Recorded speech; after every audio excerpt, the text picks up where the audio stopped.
Welcome back to the Deep Dive. Today we're going to unlock the customer mind, diving deep into the world of customer experience, or CX.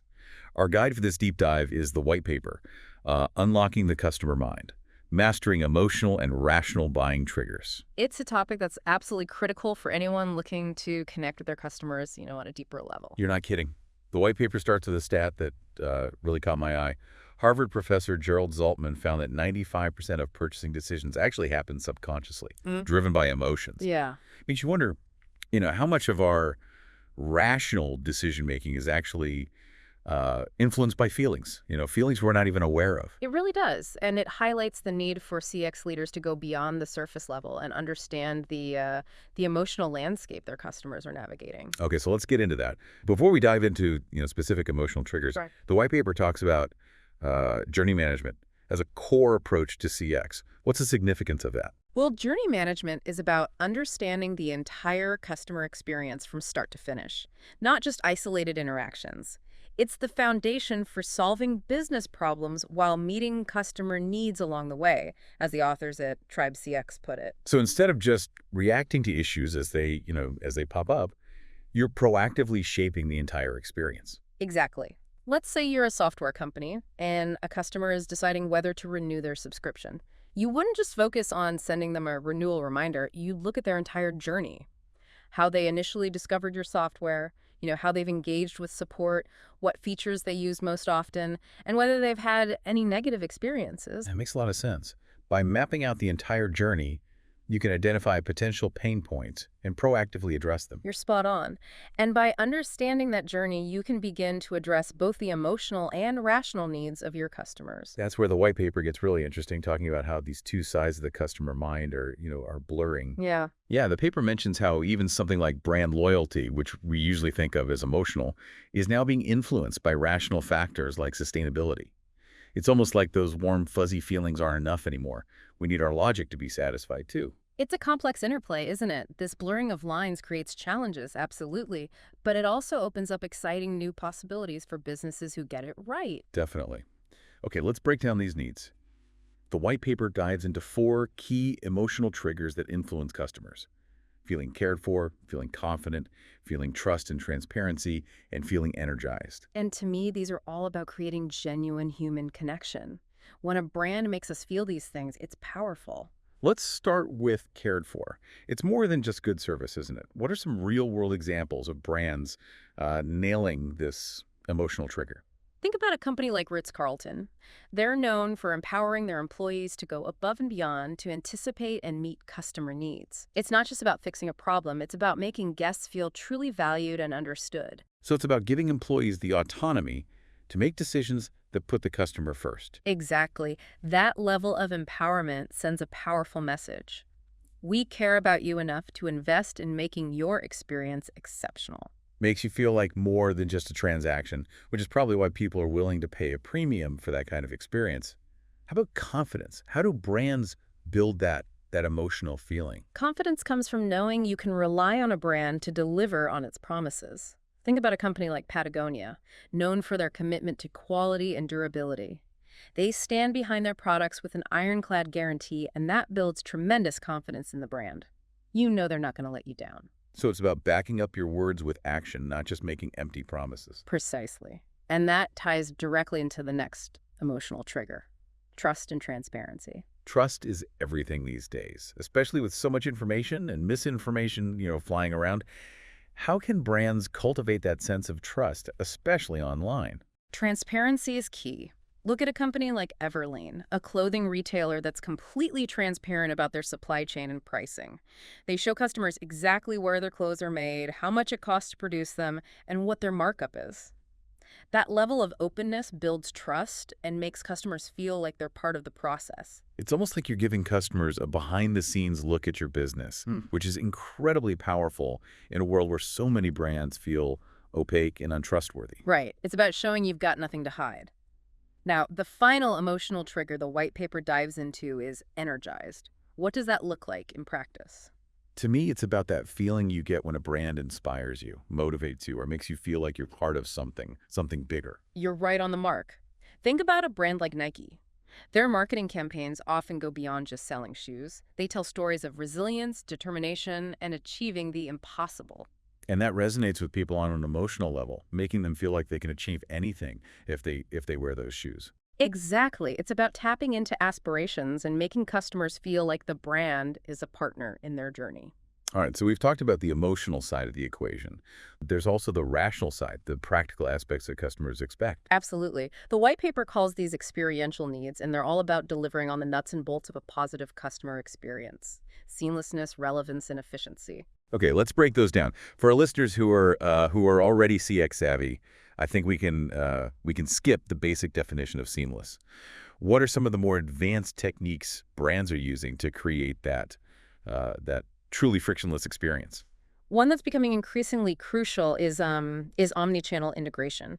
Customers expect to be able to interact with your brand seamlessly across all channels: your website, your mobile app, your social media, your physical stores, and have their information and preferences follow them. So it's about breaking down those silos between different departments and channels, making sure everything's connected. Exactly. A customer should be able to start a conversation with a chatbot on your website, then pick it up with a human agent on the phone, and later reference that interaction in an email, all without having to repeat their information or explain their issue multiple times. That's the kind of experience that makes you feel like a valued customer, not just a number in a database.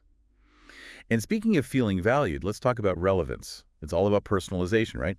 It is, but it's about personalization that goes beyond just using someone's first name in an email. It's about understanding their individual needs, preferences, and pain points, and tailoring the experience accordingly. You mentioned Netflix earlier, and they're a great example of this. It's not just about recommending movies you might like. It's about the way they present those recommendations, the algorithm that factors in not just your viewing history, but also the time of day, your device, and even your mood. And they're constantly testing and refining their algorithms to make them even more accurate and relevant.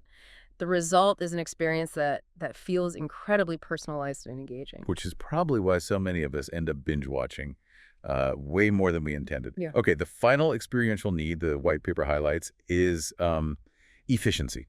Time is precious these days, and nobody wants to waste it on clunky processes or frustrating interactions. I think that's where we see a really interesting overlap between the emotional and rational. Inefficiency can trigger so many negative emotions: frustration, anger, helplessness. You're totally right. You get stuck on hold for hours, you get bounced between departments, you have to repeat the same information over and over again. It's enough to make anyone lose their cool. That's why brands are investing heavily in tools and technologies that streamline processes and make interactions more efficient. Think about chatbots that can answer common questions instantly, online portals that allow customers to manage their accounts and track orders, and self-service options that give customers control over their own experience. So it's not just about speed, it's about giving customers the tools and information they need to help themselves, which can be incredibly empowering. Exactly. And that sense of empowerment actually loops back to the emotional side of things, making customers feel confident and in control. It's fascinating to see how these emotional and rational needs are so intertwined. It makes me think about the white paper's point that the lines between what we consider emotional and rational are blurring. What used to be purely emotional is now influenced by logic and vice versa. You're bringing up a really, really key insight. Let's delve into some specific examples. Think about sustainability. Once a niche concern, now a mainstream expectation. The emotional desire to make a positive impact on the world is driving customers to make more sustainable choices. But it's not just about feeling good anymore. Customers are doing their research, comparing brands, and demanding transparency. They want to see the data, the certifications, the proof that a company is truly walking the walk. Absolutely. They're holding brands accountable, which means companies can't just rely on vague marketing slogans anymore. They need to back up their claims with tangible action. A great example of this is the rise of ethical fashion. Consumers are demanding to know where their clothes are made, who's making them, and what the environmental impact is. And brands like Reformation are meeting this demand head-on, using sustainable materials, paying fair wages, and being completely transparent about their supply chain. It's amazing how something as rational as choosing a T-shirt can tap into such deep emotions: a desire for fairness, a sense of responsibility for the planet, a yearning to align your values with the brands you support. You're highlighting a crucial point. Even the most practical decisions are often driven by a complex web of emotions. And that takes us to the other side of the coin, how rational triggers are becoming emotionalized. Yeah, the white paper talks about how personalization and convenience, once considered purely rational benefits, are now tapping into powerful emotional triggers. Think about the experience of getting a personalized recommendation online, whether it's for a book, a song, or a product. It can evoke feelings of being seen, understood, and catered to. It's like that aha moment when Spotify nails a song recommendation you'd never heard before but absolutely love. It feels almost magical, like the algorithm knows you better than you know yourself. And that feeling of delight is a powerful driver of loyalty. You're more likely to stick with a brand that consistently anticipates your needs and surprises you with relevant recommendations. And it's not just about recommendations. The way a company designs its website or app, the ease of navigation, the speed of checkout, all of those seemingly rational elements can have a huge impact on our emotional state. Think about the frustration of a clunky website that takes forever to load versus the satisfying flow of a well-designed app that makes it effortless to find what you need and complete a purchase. One triggers feelings of impatience and annoyance, the other evokes feelings of ease and satisfaction. It's amazing how those seemingly small details can have such a big impact on our overall perception of a brand. It really is. And it highlights the need for brands to be intentional about every aspect of the customer journey, considering both the rational and emotional implications of their design choices. Okay, so we've established that understanding the interplay of emotional and rational triggers is crucial for creating engaging customer experiences. But how do businesses actually put this knowledge into practice? Where do they even begin? The white paper provides a clear roadmap, starting with something called needs-based customer personas. Now, for those of us who aren't in marketing, what exactly is a customer persona? Think of it as a detailed profile of your ideal customer, going beyond basic demographics. It's a fictional character, yes, but one that's deeply rooted in real data and insights about your target audience. So you're piecing together their demographics, their psychographics, their goals, their motivations, their pain points, all to create a rich picture of who this person is. Exactly. You're digging deep using market research, customer interviews, surveys, and feedback analysis to understand their needs and desires on both a rational and emotional level. What are some specific questions you'd be asking to get at those emotional needs? It seems tricky to get beyond the surface. You're right. It's a delicate process. You might ask, what are your biggest frustrations when dealing with companies in this industry? Or what makes you feel truly valued as a customer? The goal is to get beyond functional needs and tap into those deeper emotional drivers. It sounds like detective work, but for business. So you've got these detailed customer personas. What happens next? How do you use them to actually improve the customer experience? That's where journey mapping comes in. It's about visualizing the entire customer experience from the moment they first become aware of your brand to the point where they become a loyal advocate. So you're creating a map that shows all the different touch points a customer has with your brand online and offline. Exactly. You're identifying each step they take, from visiting your website to interacting with customer support to making a purchase. But how does that actually help you improve the experience? What are you looking for as you map out that journey? You're looking for pain points, for moments of friction or frustration, for areas where the customer's needs aren't being met. You're also looking for opportunities to delight, to surprise, to exceed expectations. So it's about identifying both the problems and the possibilities, right? Absolutely. And this is where those customer personas become incredibly valuable. By overlaying your personas onto the journey map, you can start to see how those emotional and rational needs come into play at each stage. Give me an example of how that would work in practice. Let's say you're an online retailer selling high-end clothing. You notice a significant drop-off rate at the checkout page. People are adding items to their cart, but then abandoning it before completing the purchase. So there's a pain point somewhere in that checkout process. How do you use journey mapping and personas to figure out what's going wrong? You look at the data and realize that a lot of these abandoned carts belong to customers who fit your luxury shopper persona. They're highly discerning, they value exclusivity, they're used to a certain level of service. So maybe the checkout process feels too generic, not tailored to their expectations. Exactly. It lacks that sense of personalization and exclusivity that they crave. Maybe the shipping options aren't premium enough, or the return policy isn't clear enough. So by understanding their emotional and rational needs, you can start uh, to brainstorm solutions that address those pain points. Precisely. You could offer expedited shipping, provide gift wrapping options, or even create a VIP customer support line specifically for those high-value shoppers. It's fascinating to see how those seemingly small adjustments can make such a big difference in the customer experience. It's all about those details, those moments of delight that make customers feel valued and appreciated. And that brings us to a really powerful tool for creating those moments. Storytelling. We touched on storytelling earlier, and I'm curious to learn more about how brands are using it to enhance the customer experience. Storytelling is all about creating an emotional connection with your audience, helping them relate to your brand on a human level. So it's not just about listing features and benefits. It's about weaving in those narratives that make your brand memorable and relatable. You got it. Stories have the power to transport us, to make us feel things, to connect us to something bigger than ourselves. They help customers understand your brand's value, your mission, your unique perspective. What are some creative ways brands are using storytelling in the customer journey? Let's say you're a sustainable coffee company.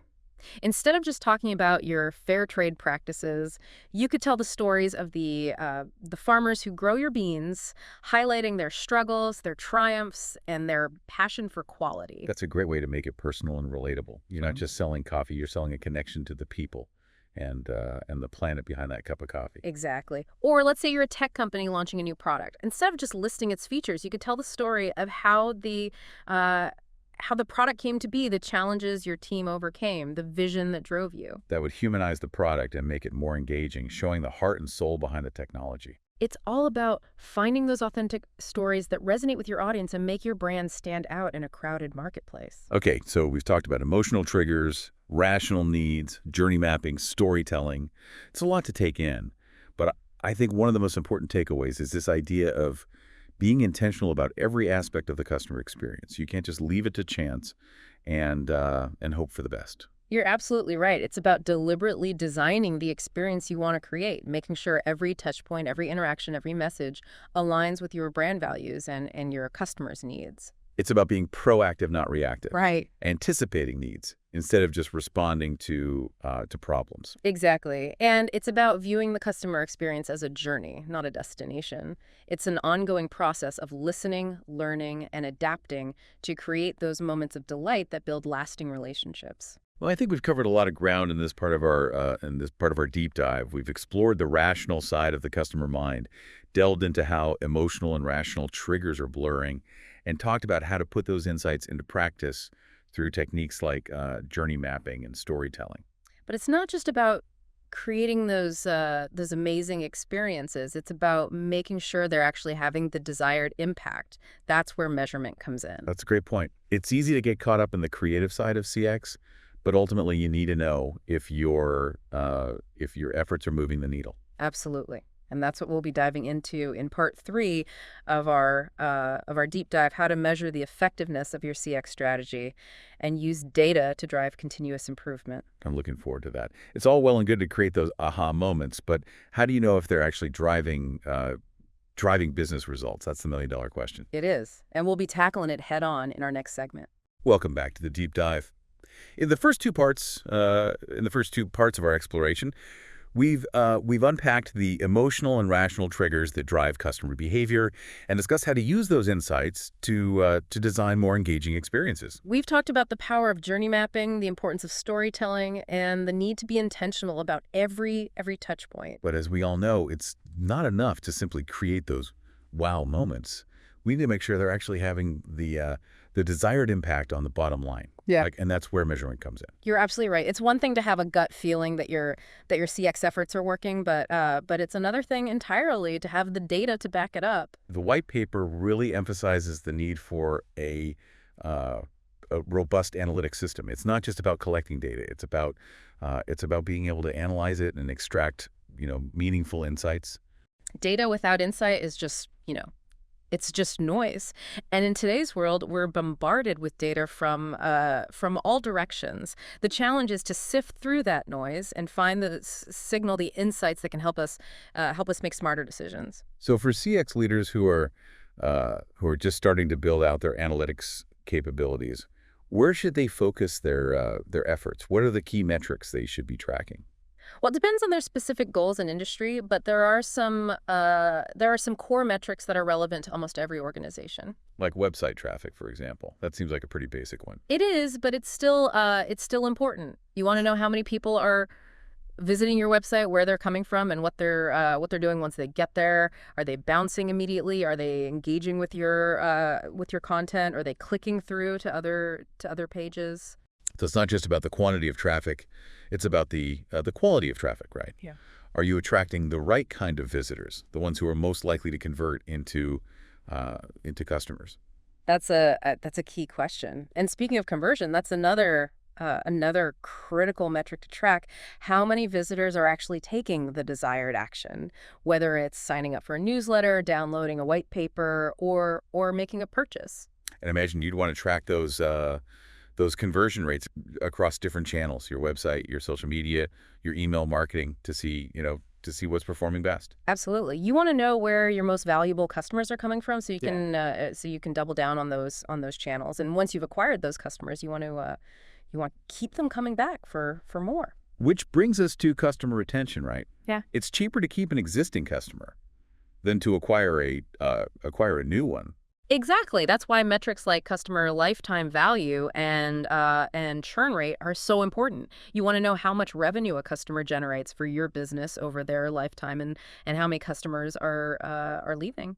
And if you're seeing a high churn rate, that's a signal that something's wrong, right? You need to dig deeper and figure out why customers are leaving. It could be anything from poor customer service to a clunky website to a lack of personalization.